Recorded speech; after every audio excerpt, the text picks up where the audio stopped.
Subscribe now and press the bell icon. Never miss an update. કે જય જય બોલો આનંદ અંબે માત કી જય. જય બોલો આનંદ અંબે માતની જય. જય જય બોલો આનંદ અંબે માતની જય. જય જય બોલો આનંદ અંબે માતની જય. અંબે માતની જય, જગદંબે માતની જય. અંબે માતની જય, જગદંબે માતની જય. અંબે માતની જય, કાલી માતની જય. અંબે માતની જય, કાલિકા માતની જય. જય જય બોલો આનંદ અંબે માતની જય. જય જય બોલો આનંદ અંબે માતની જય. જય જય બોલો આનંદ અંબે માતની જય. જય જય બોલો આનંદ અંબે માતની જય. અંબે માતની જય, દુર્ગા માતની જય. અંબે માતની જય, દુર્ગા માતની જય. અંબે માતની જય, દુર્ગા માતની જય. અંબે માતની જય, દુર્ગા માતની જય. જય જય બોલો આનંદ અંબે માતની જય. જય જય બોલો આનંદ અંબે માતની જય. જય જય બોલો આનંદ અંબે માતની જય. જય બોલો અંબે માતની જય, જગદંબે માતની જય. અંબે માતની જય, લક્ષ્મી માતની જય. જય જય બોલો આનંદ અંબે માતની જય. જય જય બોલો આનંદ અંબે માતની જય. જય જય બોલો આનંદ અંબે માતની જય. જય જય બોલો આનંદ અંબે માતની જય. જય જય બોલો આનંદ અંબે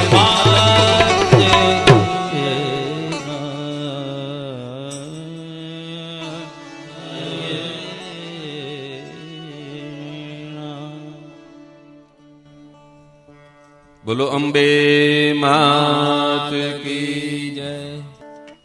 મધ્યામ વિરામ પહેલા માં પરાંબાઈ બ્રહ્મા, વિષ્ણુ અને મહેશ આ ત્રણેય દેવતાઓને શક્તિઓ પ્રદાન કરી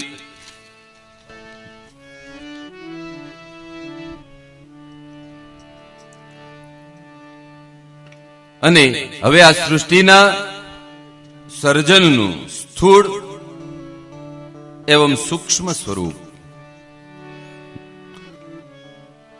વિરાટ મોટું સ્વરૂપ અને સૂક્ષ્મ કહેતા નાનું, ઝીણામાં ઝીણું કણ જેવડું સ્વરૂપ.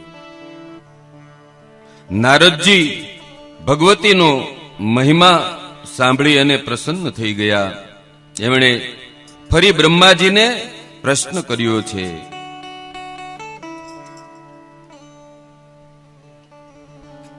કે હે બ્રહ્માજી, બ્રહ્મનું સ્વરૂપ શું છે? બ્રહ્માજીએ કહ્યું કે હે નારદજી, નિર્ગુણનું કોઈ રૂપ નથી.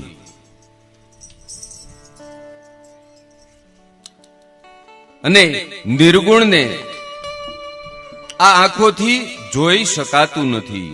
તે તો ફક્ત અનુભવી જ શકાય છે. એનો અનુભવ થાય છે નિર્ગુણનો, જોઈ નથી શકાતું.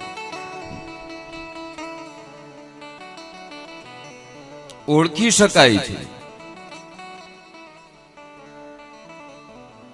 અને એમને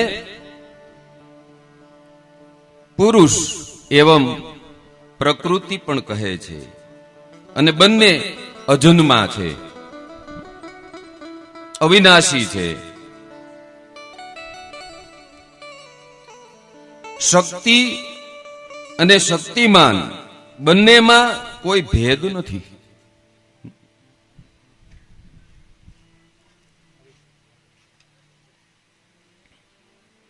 ભગવાન શક્તિના આધારે જ પોતાના ભક્તોની રક્ષા કરે છે. તો ભગવાન છે એ શક્તિમાન થયા કે એ શક્તિથી ભક્તોની રક્ષા કરે છે. કાંઈ પણ વિપત્તિ આવે ત્યારે શક્તિ જ બધાની રક્ષા કરે છે. અને જેવી રીતે મધુકૈટભ, મહિષાસુર, શુંભ નિશુંભ એને જ્યારે કોઈ પરાસ્ત કરી શક્યા તેવા સમયે સ્વયં મહાશક્તિ જ રક્ષા કરે છે. આ જ શક્તિને મહામાયા, ભગવતી, જગદંબા કે આદિશક્તિ આ નામોથી આપણે સ્મરણ કરીએ છીએ. શાક્ત સિવાયના લગભગ બધા જે સંપ્રદાયો છે એ શક્તિની સત્તાનો સ્વીકાર કરે છે. આ જગતનું જે કાંઈ સંચાલન કરનાર છે એ પરાશક્તિ જ છે.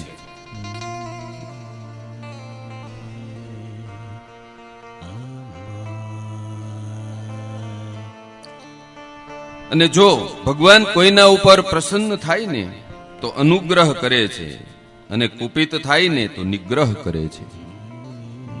અનુગ્રહ એટલે કૃપા કરે છે, નિગ્રહ એટલે વિનાશ કરે છે. પણ માનો અનુગ્રહ જો જીવ પ્રાપ્ત કરી લે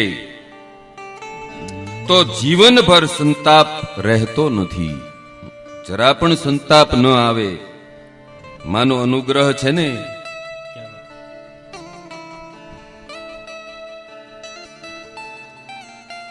એ ખૂબ કૃપામય છે. એનું કારણ છે કે ભગવતીના હૃદયમાં કરુણાનો વાસ છે. માના હૃદયમાં પણ કરુણાનો વાસ છે. છે ને કે યા દેવી સર્વભૂતેષુ દયારૂપેણ સંસ્થિતા નમઃ તસ્યૈ નમસ્તસ્યૈ નમસ્તસ્યૈ નમો નમઃ. દયા, કરુણા માના હૃદયમાં છે.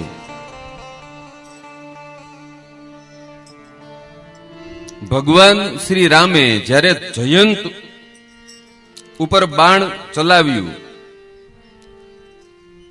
તો તે ભયભીત થઈ અને ત્રણેય લોકમાં ભાગે છે. એને ક્યાંય શરણ નથી મળતું. ત્યારે નારદજી એને કહે છે કે હવે તું છે ને પાછો શ્રી રામચંદ્ર પાસે એના શરણોમાં જા.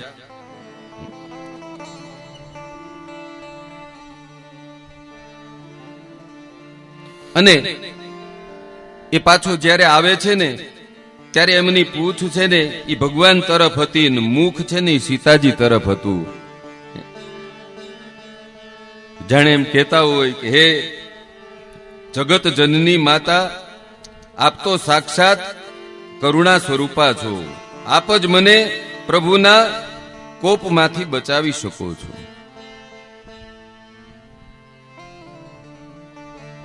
અને માતા સીતાએ એની રક્ષા પણ કરી હતી ને. તો માં છે એ કરુણાનો સાગર છે.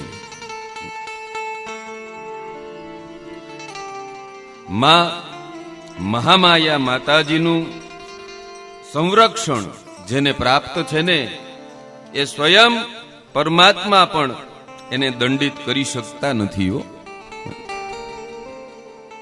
પરમાત્મા એને દંડ ન આપી શકે માના રક્ષિત હોય એને.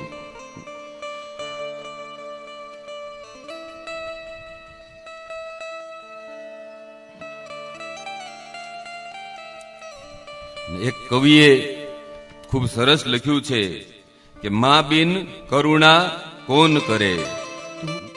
મા બિન કરુણા કોણ કરે. મા બિન કરુણા કોન કરે. મા બિન કરુણા કોન કરે. મા બિન કરુણા કોન કરે. હમ અજ્ઞાની કુછ ભી ન જાને.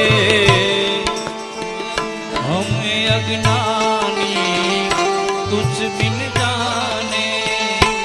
ય પર કોન દરે. ય પર कौन કોન दरे. મા બિન કરુણા કોન કરે. माँ बिन करुणा कौन करे.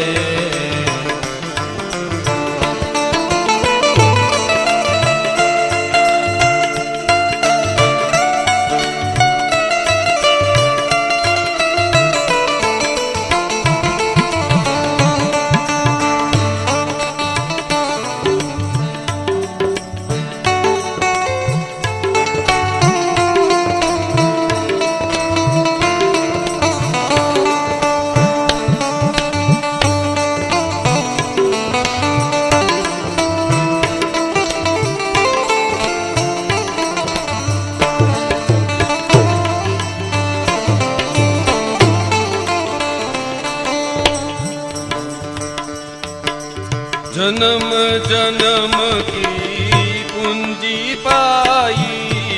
धन धन भाग बढ़े. जन्म जन्म की पूंजी पाई. धन धन भाग बढ़े. माँ बिन करुणा कौन करे. माँ बिन करुणा कौन करे.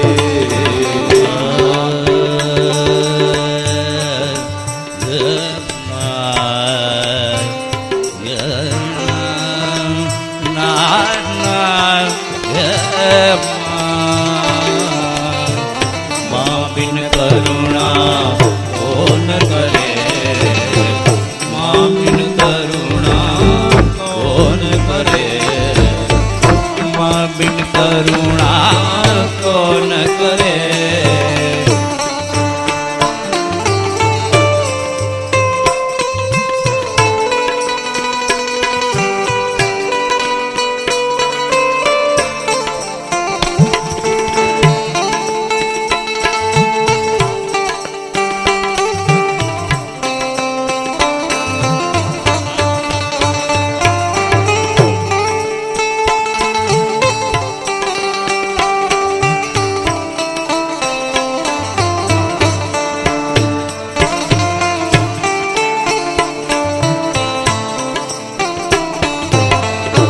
हम अज्ञानी कुछ भी न जाने. य पे कौन दरे. हम अज्ञानी कुछ न जाने. शरण धरण धरे. माँ बिन करुणा कौन करे. माँ बिन करुणा कौन करे. माँ बिन करुणा कौन करे. माँ बिन करुणा कौन करे. जनक जनक तोरी बाज पायलिया. जनक जनक तोरी बाज पायलिया. प्रीत की रीत सुनाए पायलिया. जनक जनक जनक जनक जनक जनक तोरी बाज. તો માં સાક્ષાત દયાની મૂર્તિ છે. એવી રીતે પરાંબા જગદંબા છે એ કરુણામયી છે. આપણે એમની ભક્તિ કરીએ એટલે સર્વ પ્રદાન કરે છે, બધું જ આપે છે. અને જે સમયે જે ગુણની આવશ્યકતા નથી હોતી, અગર તે ગુણ આપણા જીવનમાં આવી રહ્યું હોય છે તો તે ગુણ આપણા દુઃખનું કારણ બને છે. સત્વ, રજ અને તમ.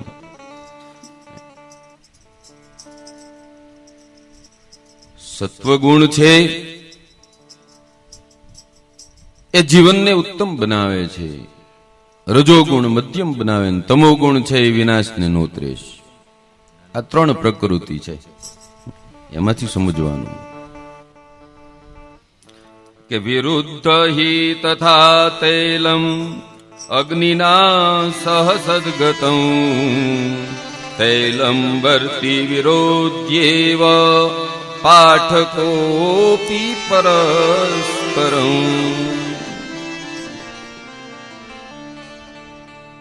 કે વિરુદ્ધમ હિ તથા તેલમ અગ્નિના સહ, તેલમાં અગ્નિમાં તેલ નાખીએ તો શું થાય? ભડકો જ થાય ને. એમ જ્યાં જરૂરિયાત નથી ત્યાં જો આવી જાય તો એ નુકસાનકારક છે. આ ગુણ છે. ગુણ કોને કહેવાય? સત્વગુણ, રજોગુણ અને તમોગુણ. આ ત્રણ ગુણ છે પ્રકૃતિના. અને નારદજી આ પ્રસંગ વ્યાસજીને સંભળાવે છે, તથા વ્યાસજી આ પ્રસંગ રાજા જન્મે જઈને સંભળાવે છે. અને વ્યાસજી કહે છે કે હે રાજન, જગદંબા જગતનું મૂળ કારણ છે. આ જગતનું સર્જન જો કોઈએ કર્યું હોય તે પરમ શક્તિએ કર્યું છે. એ મૂળ કારણ છે.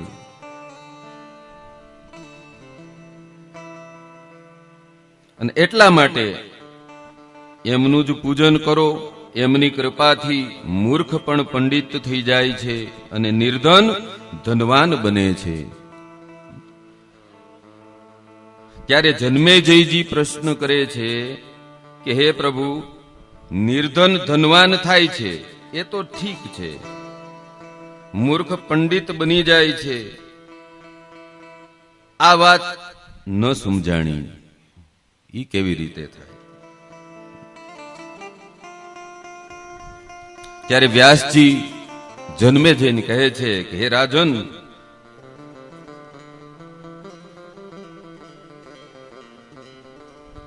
આપની શંકા બિલકુલ સાચી છે. હું આપને એક પ્રસંગ સંભળાવું છું.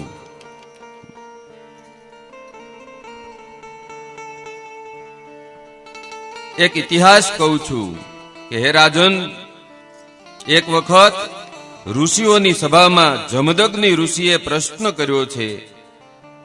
ત્યારે લોમશ ઋષિ દ્વારા એ પ્રશ્નનું સમાધાન કરવામાં આવે છે. લોમશ ઋષિ વર્ણન કરતા કહે છે કે હે ઋષિવર, દેવદત્ત નામનો એક બ્રાહ્મણ હતો અને તે નિસંતાન હતો. અને એટલા માટે એમણે પુત્ર પ્રાપ્તિ માટે વિધિપૂર્વક યજ્ઞ કર્યો. અને એ યજ્ઞમાં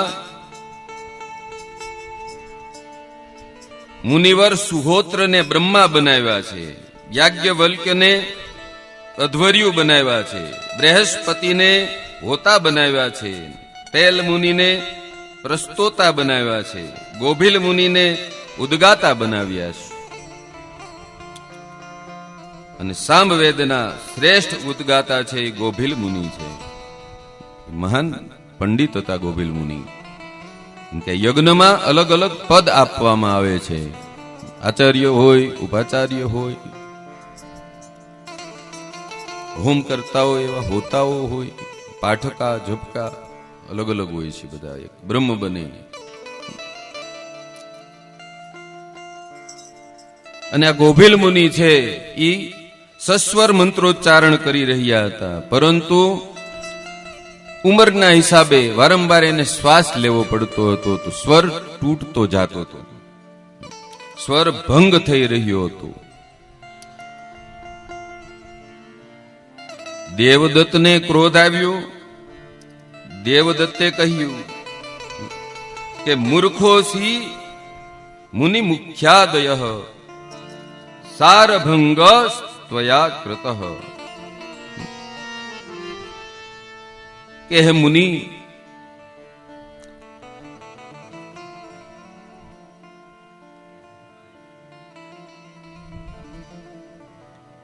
આપ મુખ્ય છો અને આપ મૂર્ખ પણ છો, અને આપ સ્વરભંગ કરો છો. મંત્ર બોલવામાં આપનો સ્વરભંગ થાય છે. અને ગોભીલ મુનિ કહે છે, હે દેવદત્ત, પ્રાણી માત્રના શરીરમાં શ્વાસ આવતો જતો રહે છે. શ્વાસ તો લેવો પડે ને, એને થોડો રોકી શકાય છે.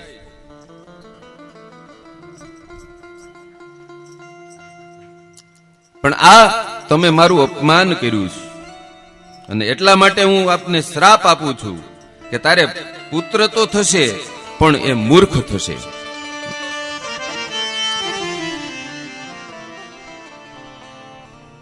અને ગુંગો થશે. ત્યાર પછી જ્યારે દેવદત્તે પાછી ક્ષમા યાચના કરી તો ગોભીલ ઋષિ પ્રસન્ન થઈ અને એમને પાછા આશીર્વાદ પણ આપ્યા કે આપનો દીકરો પહેલા મૂર્ખ થશે, પરંતુ ત્યાર પછી ભગવતીની કૃપાથી એ પરમ વિદ્વાન થશે.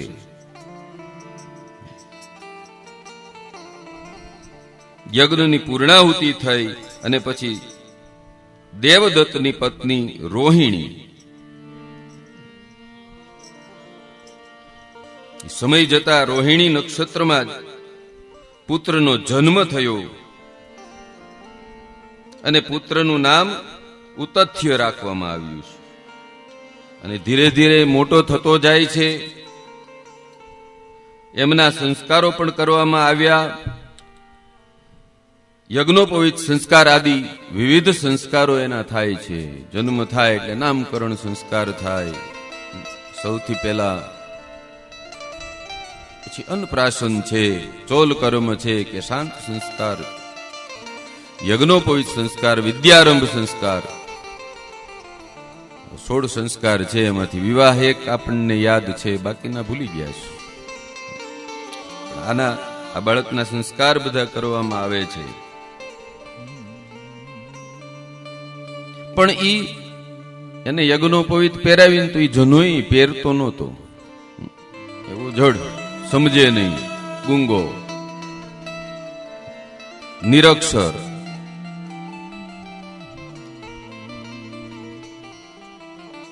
દુતથ્યની ચારે બાજુ નિંદા થતી હતી કે એ મૂર્ખ છે, મૂઢ છે, સમજતો નથી. અને બધે નિંદા થવા લાગી તો એને ઘર છોડી દીધું. હવે આપણી બધે નિંદા થાય છે, ચાલો જંગલમાં જતા રહીએ. વયો જાય છે જંગલમાં.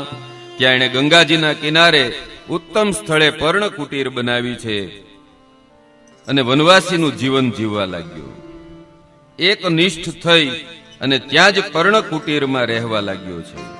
અને નિશ્ચય કર્યો કે ના સત્યમ પ્રભવિમ્યહમ, કે હું ક્યારેય અસત્ય બોલીશ નહીં, માત્ર સત્ય જ બોલવું એ મારો ધર્મ હશે. આ એક વાક્ય ઉપર એ બેસી જાય છે.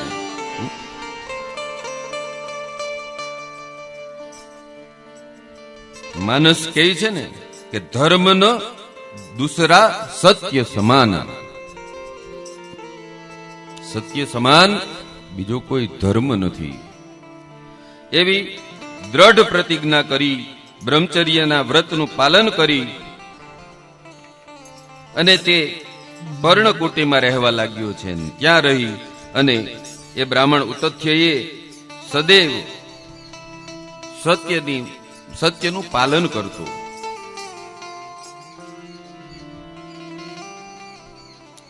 ક્યારેય એ ખોટું સાંભળતો પણ નહીં ને ખોટું બોલતો પણ નહીં. અને આ સત્ય નિષ્ઠાથી પ્રભાવિત થઈ અને લોકોએ આ બ્રાહ્મણનું નામ સત્યવ્રત રાખી દીધું છે. આ પ્રમાણે એમને જંગલમાં રહેવાના 14 વર્ષ પૂર્ણ થાય છે. એક દિવસ એક શિકારી ત્યાં આવે છે, કિરાત. એક સુવરને બાણથી એને વીંધી નાખ્યું હોય છે. વિંધાયેલું એ સુવર છે એ સત્યવ્રતની પાસે આવી ગયું. એમનું શરીર લોહીથી લથબથ છે. જોઈને વ્રતધારી મુનિનું હૃદય છે વ્યથિત થયું છે કે આ તો ઘાયલ છે, અને કરુણાથી ભરાઈ ગયું એનું હૃદય, અને એનાથી એવા શાશ્વત બીજકના ઉચ્ચારણ થઈ ગયું. અને આ બીજ મંત્ર અનાયાસે જ એના મુખમાંથી નીકળ્યો. એ સુવર તો આશ્રમમાં જ ઝાડીમાં જ જઈ અને છુપાયો હતો. એટલામાં ગોતતો શિકારી ત્યાં આવી જાય છે. સુવરને ગોતતો ત્યાં આવે છે, અને સત્યવ્રતને શિકારી કહે છે કે હે વિપ્રવર, હે સત્યવ્રત, તે સુવર ક્યાં ગયું? એ મને આપી દ્યો. મારું સુવર છે એ તમારા અહીંયા પર્ણકુટીર બાજુ જ આવ્યું છે, અને મારો આખો પરિવાર છે એ ભૂખથી વ્યાકુળ છે. સુવર મને બતાવો ક્યાં ગયું. અને સુવર મારા બાણથી ઘાયલ છે. મને ખબર છે કે આપ ખોટું નથી બોલતા. એ શિકારી એને વારંવાર પૂછે છે આ સત્યવ્રતને, અને વારંવાર પૂછવા છતાં આ જે મહાત્મા સત્યવ્રત છે એ તો અસમંજસમાં પડી જાય, અને મનમાં વિચાર કરવા લાગે છે કે હવે હું શું કરું? જો હું સાચું કહું તો એ સુવરને લઈ જશે ને મારી નાખશે, ખોટું તો બોલી ન શકું. ધર્મ સંકટમાં પડી ગયા.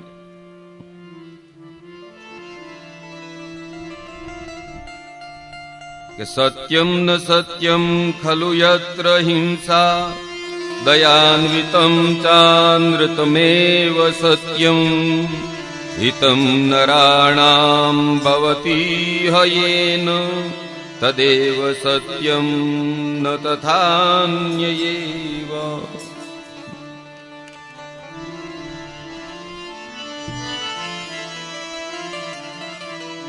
કે તે સત્ય વાસ્તવિક સત્ય નથી હોતું જેનાથી કોઈ જીવની હિંસા થાય, કોઈનો જીવ બચતો હોય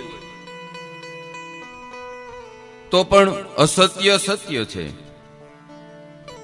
જે દયાથી યુક્ત હોય, જેના દ્વારા પ્રાણીઓનું કલ્યાણ થાય, એ સત્ય છે. અને જે આનાથી વિપરીત, આનાથી વિરુદ્ધ, તે અસત્ય છે.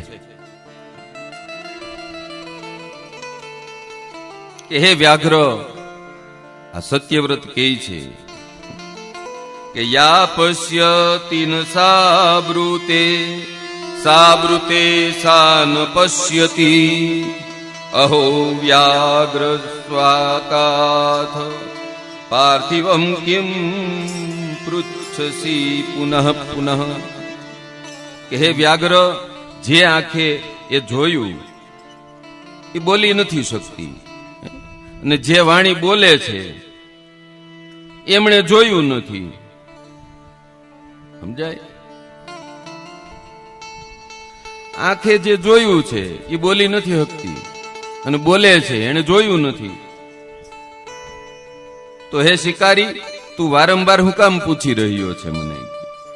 અને મુનિના આમ કહેવાથી એ શિકારી પોતાના ઘરે જતો રહેશે, અને એ સુવર બચી જાય છે. એ સત્યવ્રત નામનો બ્રાહ્મણ છે એ બીજા વાલ્મીકીની જેમ મહાન બની જાય છે. સત્યવ્રતની ઘણી બધી કથાઓ પણ આવે છે, વેદવ્યાસજીએ લીધી. અને બાણથી આહત એ સુવરને જોઈ અને સત્યવ્રતના મુખમાંથી એ જે બીજક મંત્રનું ઉચ્ચારણ થયું, એ બીજ મંત્રનું ઉચ્ચારણ કરી અને એ સત્યવ્રત ઉપર પ્રસન્ન થઈ, અને ભગવતીએ એમને દુર્લભ વિદ્યા પ્રદાન કરી છે. ભગવતી એના ઉપર પ્રસન્ન થઈ છે, અને સત્યવ્રતના નામે પ્રસિદ્ધ થયા છે. અને આવી માં ભગવતીની કરુણા છે, આવી ભગવતીની કૃપા છે કે એ આપણે કાલે જ બીજક મંત્ર આવ્યો હતો, અને એનો આ સામે પ્રયોગ છે.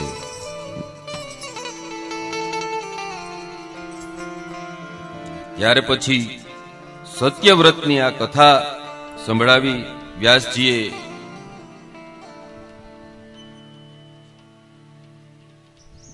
તો જન્મેજયજી પ્રશ્ન કરે છે, હે વ્યાસજી, આ ભગવતીના યજ્ઞનું વિસ્તારપૂર્વક વર્ણન કરો. માતાજીનું યજ્ઞ કેવી રીતે કરવો એ વિસ્તારપૂર્વક કયો. શ્રીમદ દેવી ભાગવત મહાપુરાણ તો મેં 9 દિવસ પર્યંત સાંભળીશું. પછી ત્યાર પછી દેવી યજ્ઞ કરવો પડે, એ કેવી રીતે કરવો. ત્યારે વ્યાસજી જન્મેજયજીને કહે છે કે હે રાજન, યજ્ઞ છે ને એ 3 પ્રકારના હોય છે, સાત્વિક, રાજસી અને તામસી. જો આજે આ યજ્ઞનો આપણે પ્રારંભ કરીએ તો એનો પ્રાથમિક જ્ઞાન આવશે, પછી પાછળની કથાઓમાં પાછો એ વિસ્તૃત યજ્ઞનું વિધાન આવશે. આ કથા એવી રીતે વણી છે કે પૂર્વ જન્મોને લઈ અને બીજા કયા જન્મમાં એ જાય છે, અને પછી એનો જન્મ પુણ્ય કરે તો ક્યાં પાછો જાય, પછી આગલા જન્મમાં એને જે કર્મો કર્યા છે ને એ પ્રમાણે આગલો જન્મ મળે છે. એની સાબિતીઓ આપતું જાય. આ કથામાં પણ એમ શાંતનું કાલે આવ્યા તો પણ પ્રાથમિક બેજ સુધી હતા, ત્યાર પછી એનું પ્રાગટ્ય નહોતું કીધું.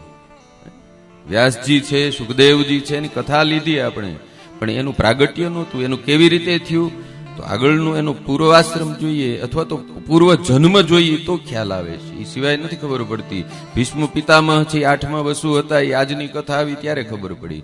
કાલે ખાલી આવ્યું હતું કે ભીષ્મ પિતામહ છે પાત્ર,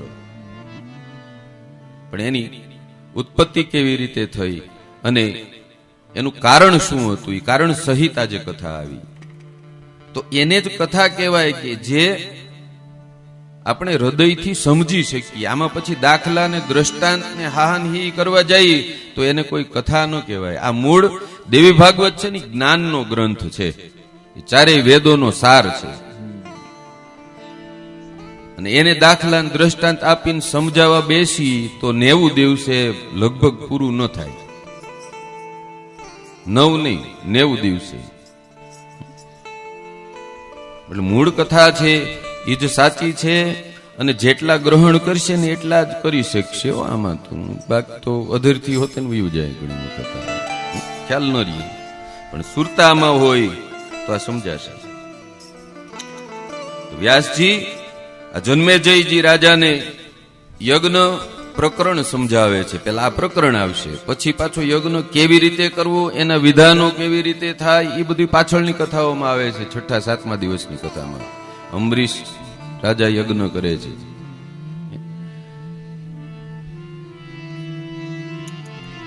એમાં સાત્વિક યજ્ઞ, રાજસી અને તામસી, આ 3 પ્રકારના યજ્ઞો છે. એમાં વિભાગો પણ બતાવ્યા છે કે સંતો માટે સાત્વિક યજ્ઞ યોગ્ય છે, રાજાઓ માટે રાજસી યજ્ઞ યોગ્ય છે, રાજાઓએ રાજસી યજ્ઞ કરવો જોઈએ, અને રાક્ષસો માટે તામસી યજ્ઞ છે. આ જે 3 પ્રકૃતિ છે એ 3 પ્રકૃતિ પ્રમાણે જ યજ્ઞો છે, અને 3 પ્રકૃતિ ઉપર જ આખું જગત છે. પરમબાઈએ આ 3 પ્રકૃતિ જ આપણને આપી છે. દેવી 3 છે, કાલી, લક્ષ્મી, સરસ્વતી. ઈ પરમબાઈએ ભગવાન નારાયણ, બ્રહ્મદેવ અને મહેશને પ્રદાન કર્યા છે. તો એવી રીતે આ સત્વ, રજ અને તમ, આવા યજ્ઞના 3 પ્રકાર છે.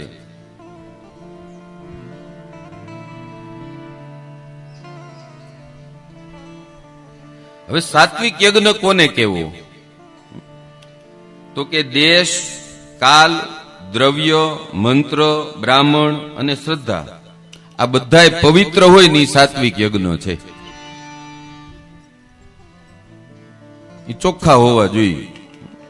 કોકને તલવારનો ઘુસતો મારીને યજ્ઞ કરી તો એ સાત્વિક યજ્ઞ કહેવાય નહીં. પણ મહેનત કરી પરિશ્રમથી પરસેવો પાડી અને એમાંથી યજ્ઞ યાગાદી કરીએ તો એ સાત્વિક યજ્ઞ છે.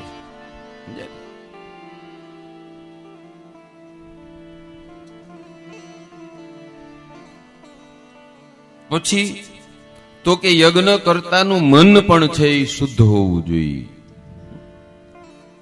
ધન પણ શુદ્ધ હોવું જોઈએ, એના ક્રિયાકર્મ શુદ્ધ હોવા જોઈએ, મંત્ર શુદ્ધ હોય તો જ યજ્ઞનું સારું અને સુંદર ફળ મળે છે.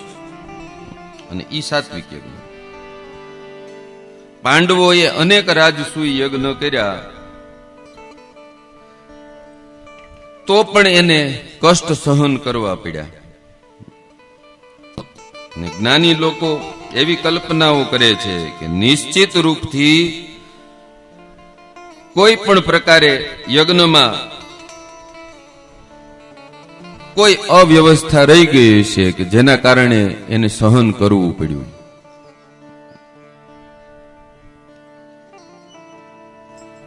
યજ્ઞાચાર્યના ભેદથી પણ યજ્ઞ કુફળ આપે છે. તો આચાર્ય પણ પરમ જ્ઞાની હોવો જોઈએ. જેવી રીતે ઇન્દ્રએ વિશ્વરૂપ નામના દૈત્યોના મામાને પણ પોતાના ગુરુ બનાવ્યા, તો તે પોતાના ભાણેજો કે જે દૈત્યો છે એના નામની પણ આહુતિ છુપી રીતે યજ્ઞમાં આપતા હતા. ને આપે જ ને, એને જ શક્તિશાળી બનાવે. સંકલ્પ તો દેવતાઓનો કરતા હતા અને પુષ્ટિ દૈત્યોની કરતા હતા. દૈત્યો શક્તિશાળી થાય. અને અહીંયા આપણને સમજાય કે ભાવના કેવી છે એની. યજમાન હોય કે યજ્ઞાચાર્ય છે એ કોઈના મનમાં વિકૃતિ હશે તો યજ્ઞનું ફળ ન મળે.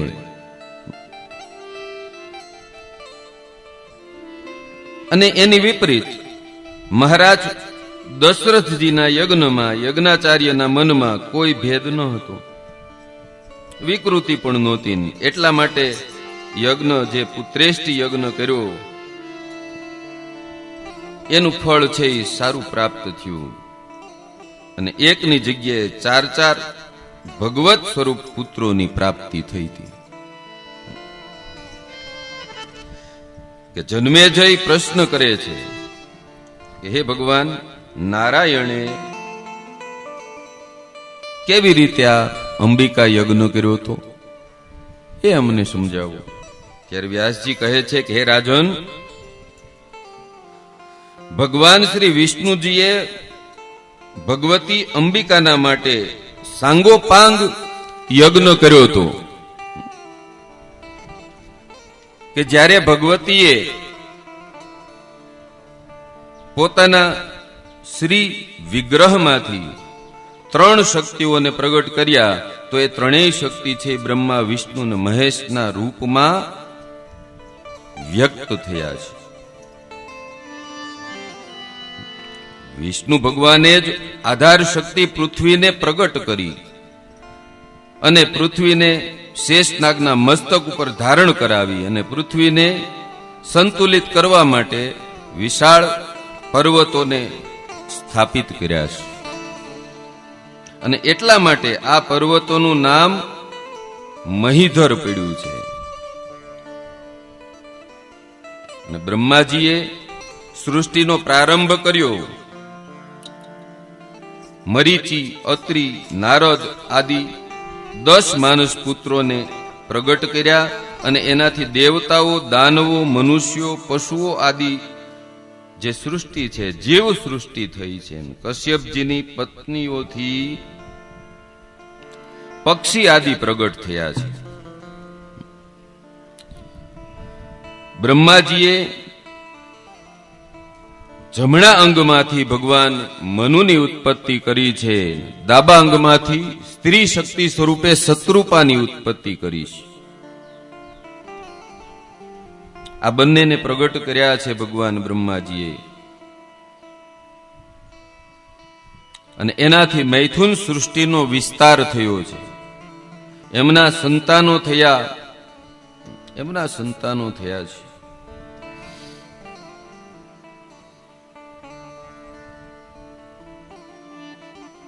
તેમજ ભગવાન વિષ્ણુ નારાયણ છે એ દેવી લક્ષ્મીજીને લઈ અને વૈકુંઠમાં ગયા છે અને ત્યાં રહેવા લાગ્યા છે. અને ભગવાન મહેશ, શંકર, ભગવતી ઉમાજીની સાથે કૈલાસ ઉપર રહેવા લાગ્યા છે. સુમેરુ પર્વત ઉપર દિવ્ય બ્રહ્મલોક વસાવવામાં આવ્યો છે. ત્યાં ભગવાન બ્રહ્માજી રહી છે અને ત્યાંથી આ બધું સંચાલનની શરૂઆત થાય છે. આ સૃષ્ટિનું સર્જન થાય છે. તો ભગવતી આ ત્રણેયને ઉત્પન્ન કર્યા. આ રીતે નિર્માણ થતું જાય છે. આ બધું એક સમયે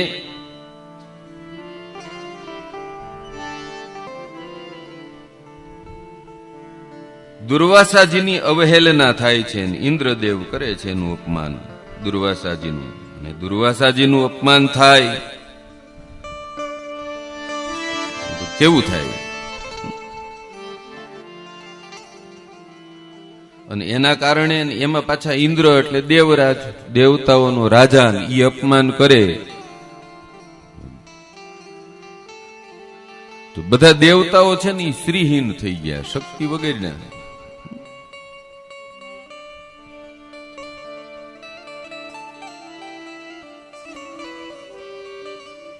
શ્રીહીન થયા ત્યારે ભગવાન નારાયણજીની આજ્ઞાથી દેવતાઓ અને દૈત્યોએ મળી અને સમુદ્ર મંથન કર્યું. સમુદ્ર મંથન દેવો ને દાનવો કરે છે. દેવો દાનવોએ સમાધાન કરી અને અમર થવા માટે સમુદ્ર મંથન કર્યું. સમુદ્ર મંથનનો પ્રારંભ થયો. ભગવાને વાસુકી નાગની દોરી રવૈયો બનાવ્યો છે અને મંદરાચળ પર્વતની રવાઈ બનાવી. અને જેવો સમુદ્ર મંથનનો પ્રારંભ થયો ને તો મંદરાચળ પર્વત છે એ ડૂબવા લાગ્યો. ત્યારે ભગવાને કાચબાનું રૂપ ધારણ કરી, કશ્યપ રૂપ ધારણ કરી અને મંદરાચળને પોતાની પીઠ ઉપર ધારણ કર્યો. ત્યાર પછી સમુદ્ર મંથનનો પ્રારંભ થયો. સમુદ્ર મંથનથી પ્રથમ કાલકૂટ વિષ નીકળે છે, હળાહળ ઝેર નીકળે છે.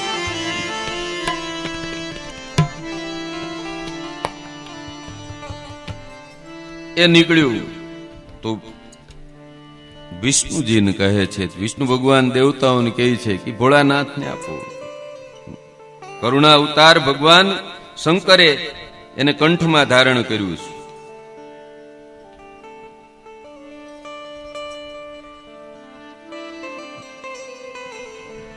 જો સમુદ્ર મંથન આવશે પણ પાછળની કથાઓમાં, આ ખાલી પ્રારંભ, કથાનો પ્રારંભ મુખડું અહીંયા છે. પછી એની કથા છે ને સમુદ્ર મંથનની પાછળ આવશે, આખી કથા આવશે. અને આ કથા છે ને વણેલી કથા કહેવાય. આમાં છે ને બહુ માથાકૂટ કરવી પડે ત્યારે આ કથાઓ તૈયાર થાય, સમજાય અને જીવનમાં ઉતરે. અને ઉતરશે અને ઉતરશે. આ બધા સૃષ્ટિનો પ્રારંભ થયો ને એટલે આ બધી કથાનો પ્રારંભ વણતા વણતા લેતા જઈશ. અને ઈ છેલ્લે પરાશક્તિમાં બધું લીન થાય છે. કાળકૂટ વિષ નીકળ્યું એ ભગવાન શિવજીને આપ્યું છે. એ ભગવાને ધારણ કર્યું અને એ નીલકંઠ કહેવાના છે. સંસારની રક્ષા કરી. ફરી પાછું સમુદ્ર મંથન થાય તેમાંથી કામધેનુ, ઉચેશ્રવા, ઐરાવત, અપ્સરાઓ, કૌસ્તુભમણિ અને લક્ષ્મીજી, કલ્પવૃક્ષ, પારિજાત પ્રગટ થયા. અંતમાં સાક્ષાત ભગવાન ધન્વંતરી અવતારમાં અમૃત કુંભ લઈ અને પ્રગટ થયા છે. ભગવાન મોહિની દેવતાઓને અમૃતપાન કરાવ્યું ત્યારે પાછી દેવતાઓની શ્રીની પ્રાપ્તિ થઈ, શક્તિની પ્રાપ્તિ થઈ, એ શક્તિમાન થયા છે. આખી કથા આવશે. હવે પાછા મણિદ્વીપમાં જઈએ. એક દિવસ અચાનક ભગવાન નારાયણને મણિદ્વીપ યાદ આવ્યો કે જ્યાં ભગવતી પરાંબા છે. ભગવતી અંબિકા દ્વારા આપવામાં આવેલ મંત્ર શક્તિથી ભગવાન નારાયણના મનમાં અંબિકા યજ્ઞનો સંકલ્પ થાય છે. એણે વિચાર કર્યો કે અંબિકાનો યજ્ઞ કરીએ. ભગવાન નારાયણે ભગવતીનું સ્મરણ કરી અને તેમને પ્રસન્ન કરવા માટે અંબિકા યજ્ઞ કરવા માટે બધા દેવતાઓ, ભગવાન બ્રહ્માજી, શિવ, વરુણદેવ, ઇન્દ્ર, વામનદેવ, બૃહસ્પતિજી, વામદેવ, બૃહસ્પતિ ઇત્યાદિ બધા દેવતાઓની સાથે પરામર્શ કર્યો અને સુંદર યજ્ઞ શરૂ થયો. વિશાળ વેદીઓ બનાવવામાં આવી, યજ્ઞકુંડોનું નિર્માણ કરવામાં આવ્યું, યજ્ઞશાળાનું નિર્માણ કરવામાં આવ્યું, યજ્ઞ પ્રારંભ થયો. 27 બ્રાહ્મણોએ સુંદર મધુર સ્વરમાં દેવીના બીજક મંત્રો દ્વારા અનંત આહુતિઓ પ્રદાન કરી બીજ મંત્રો ની આહુતિ આપી છે. દેવી પ્રસન્ન થઈ ગયા અને આકાશવાણી થઈ કે હે ભગવાન વિષ્ણુ, આજથી દેવતાઓ પણ આપની પૂજા કરશે અને બધા દેવોમાં આપનું સ્થાન છે એ શ્રેષ્ઠતમ રહેશે. અને જ્યારે જ્યારે ધર્મની હાનિ થશે ત્યારે ત્યારે આપ અવતાર ધારણ કરશો.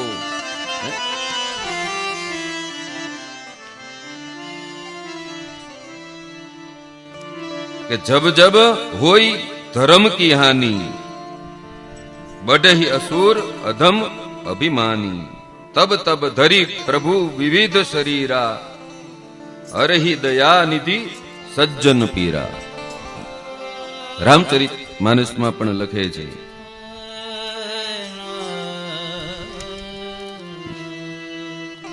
કે આ આકાશવાણી શાંત થઈ પછી યજ્ઞની પૂર્ણાહુતિ કરવામાં આવી અને પધારેલા નિમંત્રિતોને યથાશક્તિ ભેટ પૂજા આપવામાં આવી અને પધારેલા બધા પોતપોતાના સ્થાને ગયા.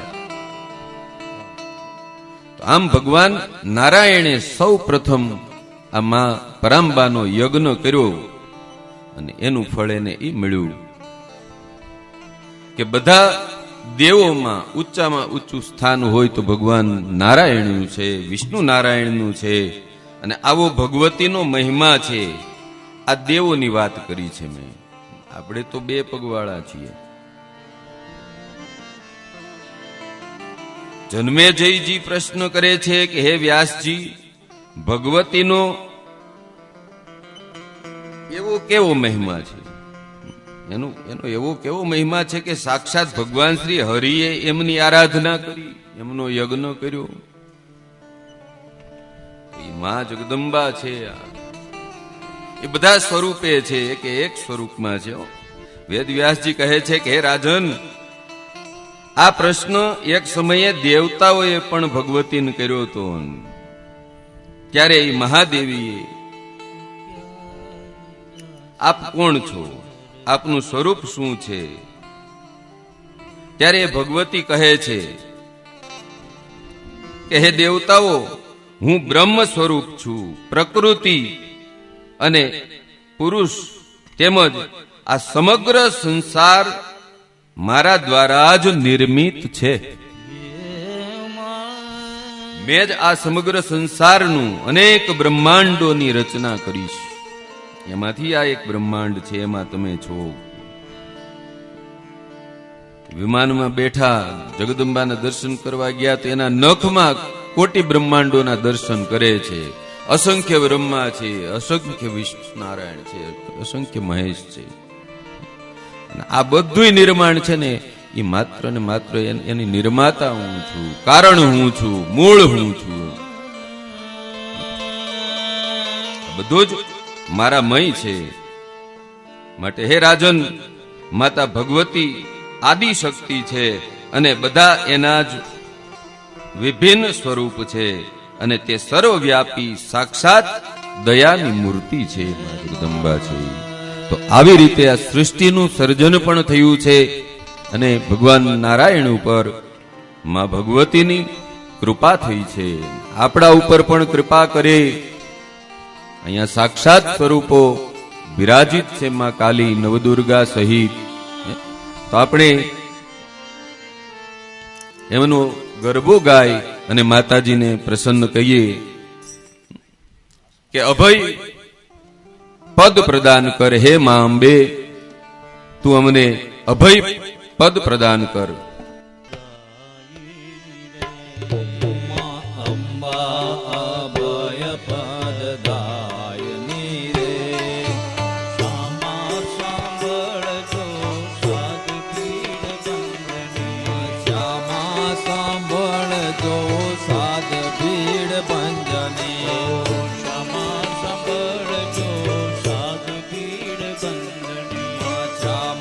સાંભળજો સાદ ભીડ ભંજની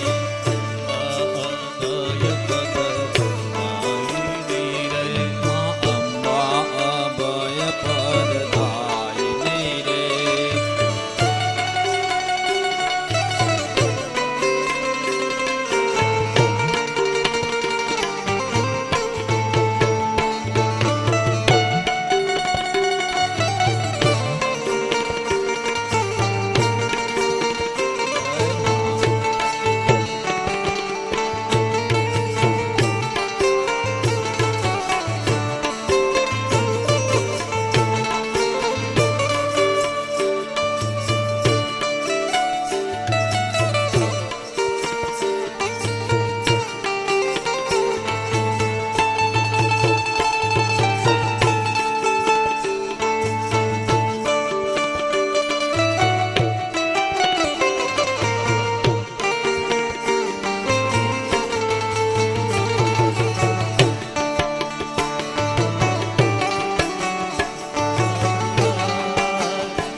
અભય પદ દાયની રે.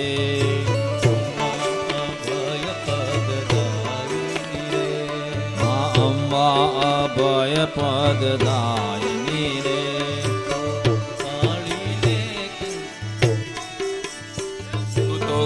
કાળી રે કલ્યાણી રે મા, બાજી ગરબે ઘૂમે છે.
ભીડ ભંજને ક્ષમા સાંભળજો સાધ પીડ બંધની ક્ષમા સાંભળજો સાધ ભીડ ભંજને અંબા અભય પદ ગાયની રે અંબા અભય પદ દાયની રે અંબા અભય પદ દાયની રે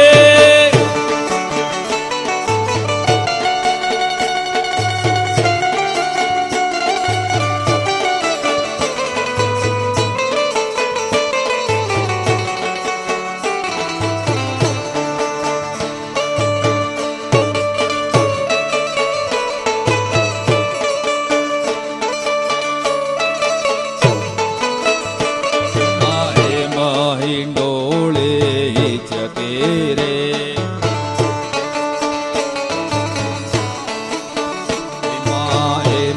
હિંડોળે ચકે રે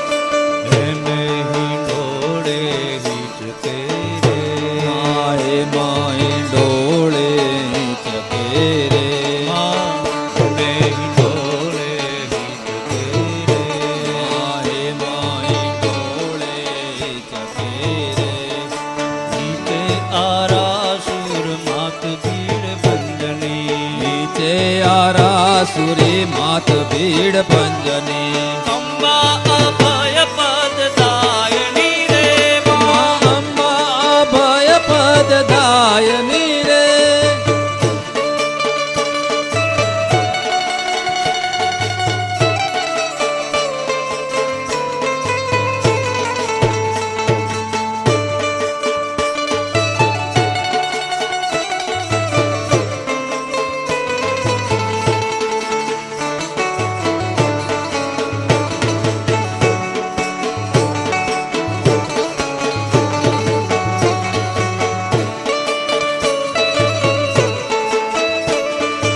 અંબા અભય પદ દાયની રે અંબા અભય પદ દાયની રે સખીઓ સંગાતે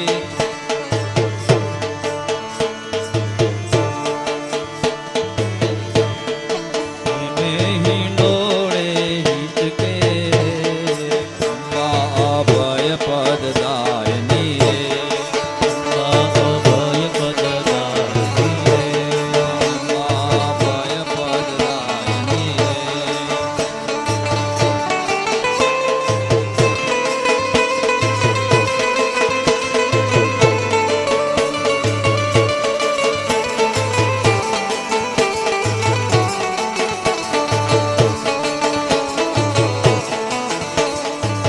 અભય પદ દાયની રે અભય પદ દાયની રે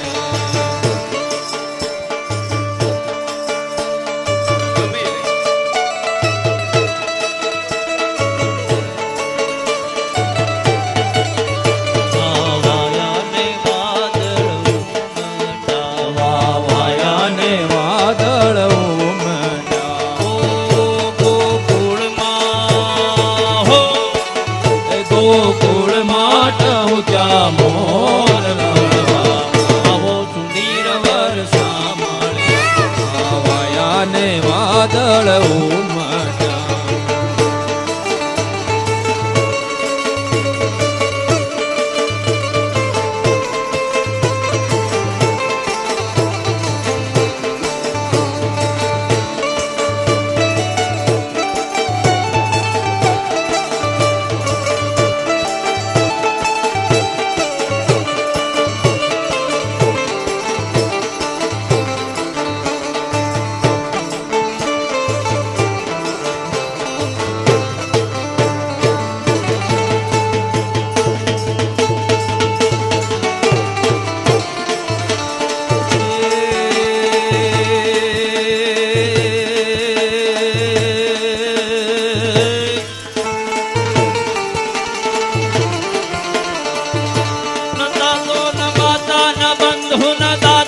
પુત્રો ન પુત્રી ન ભૂર્યો ન